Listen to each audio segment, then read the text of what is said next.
మీ ఎనకాల టైర్‌లున్నాయి. మంచి టైర్‌లు తీసుకొచ్చి పెట్టారు. ఇండస్ట్రీలో కూడా టైర్‌లాట ఉంది. ఆ! ఏం కనెక్షన్ అండి. టైర్ 2, టైర్ 3 ఇలాంటి రకరకాల మాటలు మాట్లాడుతుంటారు. స్టార్ ట్యాగ్‌లు ఇస్తుంటారు. సమ్‌హౌ ఏమనిపిస్తుంది సార్? మనం టైర్ 2లోకెళ్ళాలా? మనం టైర్ 3లో ఉన్నామా?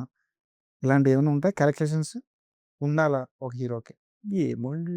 అంటే ఐ ఫీల్ జనరల్‌గా కుర్రాళ్ళు ఫీల్ అవుతారండి. కుర్రాళ్ళు ఫీల్ అవుతారని ఇండస్ట్రీలో వాళ్ళు రాస్తారు. అండ్ కుర్రాళ్ళు ఫీల్ అవుతారు, ఇండస్ట్రీలో వాళ్ళు రాస్తారు కాబట్టి హీరోలు ఫీల్ అవుతారు. హుహు. That's it. కానీ ఆ కుర్రోళ్ళకి కొంచెం ఏజ్ రాంగానే వాళ్ళు దాన్ని మర్చిపోతారు. హ్మ్. నెక్స్ట్ కుర్రోళ్ళొచ్చి మళ్ళీ టియర్ 1, టియర్ 2 అని వాడతారు. హ్మ్. ఐ ఫీల్ క్రెడిబిలిటీ ముఖ్యం. అవును.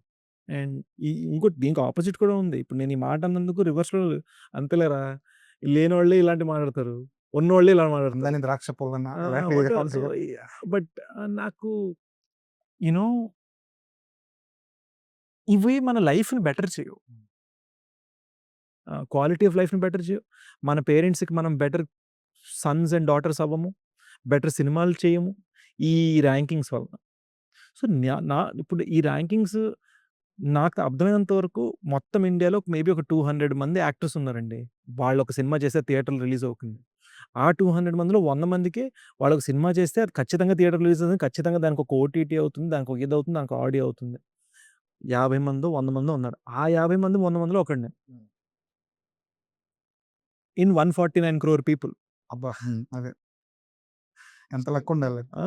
సో, ఎంత లక్కుండాలి, ఎంత టాలెంట్ ఆ! ఉండాలి. అంటే ఆహ్, నేను నమ్మేదేంటంటే లక్ ఉంటే టాలెంట్ కూడా అవసరం లేదండి. హ్మ్. But yes. అంటే I am very, very lucky and content. కానీ నాకివన్నీ తెచ్చిపెట్టిందేంటి? Focus on the quality.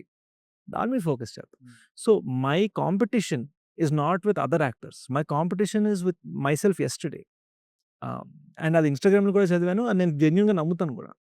నిజంగా నా లాస్ట్ ఫిల్మ్ కన్నా నేను బెటర్ యాక్టింగ్ చేశానా? నా లాస్ట్ ఫిల్మ్ కన్నా నేను బెటర్ పెర్ఫార్మన్స్ చేశానా? బెటర్ స్టోరీ ఇచ్చానా? బెటర్ మోర్ ఆడియన్సెస్ చూసారా? అండ్ మీరు చూస్తే టాటా స్టాక్ లాగా ప్రతి సినిమాకి పెరుగుతున్నాం. హ్మ్. ఓకే. టైర్‌ల గోల ఎలాగా లేదు. ట్యాగ్‌ల గోల ఒకటుంది. ఒక ఒక హిట్ కొట్టిన హీరోకి ఒక ట్యాగ్ ఉంటుంది. హిట్ కొట్టకపోయినా ట్యాగ్ యేసుకొని వస్తున్నారు. ఫస్ట్ సినిమాతోనే ట్యాగ్ యేసుకొని వచ్చే హీరోలున్నారు. మనం ఇన్ని సినిమాలు చేసాం. ఇన్ని హిట్స్ ఉన్నాయి. మనల్ని నమ్మే ప్రొడ్యూసర్‌లున్నారు. మనల్ని నమ్మే ఆడియన్స్ ఉన్నారు. మనకు కూడా ఒక ట్యాగ్ ఉంటే బావుంటుంది గదా! అని మీకు లేకపోవచ్చు కానీ, మీతో సినిమా చేసే ప్రొడ్యూసర్‌లు గాని, డైరెక్టర్‌లు గాని I see some people they give me tags అండి. కానీ ఏది అంటే మేబీ నేను హార్ట్‌ఫుల్‌గా దాన్ని దాన్ని ఒప్పుకోలేకపోవడం వల్ల. ఒప్పుకోలేకపోవడం అంటే సీ ఇప్పుడు ఇప్పుడు ఎవరైనా యూ ఆర్ అమేజింగ్ అంటే మనం ఒప్పుకుంటాంగా. అలానే ట్యాగ్ గూడా ఒప్పుకుంటాం. కానీ ఇట్ ఈస్ నాట్ సంథింగ్ నేను దాన్ని పర్టిక్యులర్‌గా ప్యాషనేట్‌గా పర్స్యూ చేయను. అరే! యూ నో అక్కడ, అక్కడ ఆ క్లబ్ సెట్ చేయించండి, అక్కడ ఇది చేయించండి అనే అంత గుణం లేదు నాకు. అన్ ఎందుకంటే సినిమా దానికన్నా మించిందని నమ్ముతాను. అవును. అండ్ ఆహ్, నాకున్న ఫీలింగ్ ఏంటంటే ప్రతి సినిమా హిట్ అవుతుందో, ఫట్ అవుతుందో మనకు తెలీదు గానీ, ఆహ్, నా ప్రతి ప్రయత్నంలో నిజాయితీ ఉంటుందని మాత్రం నాకు తెలుసు.